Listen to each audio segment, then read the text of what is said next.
Guys, chapter 1187 शुरू होता है वहीं से जहां पिछला चैप्टर खत्म हुआ था। लूफी का वो पंच इमू को लग चुका है और इस सब से लोकी भी हैरान रह जाता है।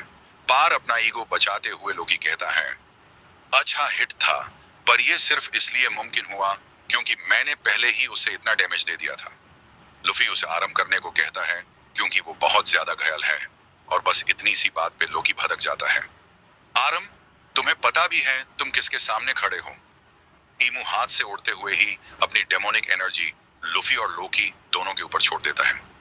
ये फ्लेम्स देखने में जैसे बात कर रही हो ऐसी लगती है, पर ईमू इतने से नहीं रुकता। वो लोकी के सीने पर एक टॉकिंग फ्लेम बनाता है और फिर एक मैसिव ऑनरा स्वॉर्ड से सीधा उसी जगह वार करता है। इस मूव का नाम है स्टिग्मा, यानी डीमोनिक सोर्ड। ये अटैक लोकी को बहुत भारी नुकसान पहुंचाता है। इधर बाकी स्ट्रॉ हैट्स उस रिहाशमाई आइस ब्लॉक के पास खड़े हैरान हैं। नमी लाइटनिंग ट्राई करती है, कुछ नहीं होता।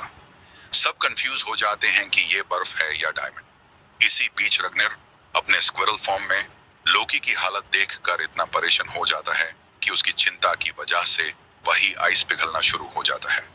अब सीन शिफ्ट होती है वेस्ट विलेज, जहां जोरो का सामना होता है सेंट समर्स से, 3 डीमंस में से एक।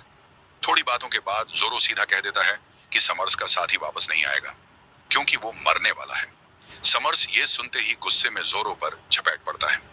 दूसरी तरफ सांजी सेंट किलिंघम से लड़ता है, जिसकी वजह से रेन गॉड बच्चों को किडनैप करने की कोशिश कर रही है।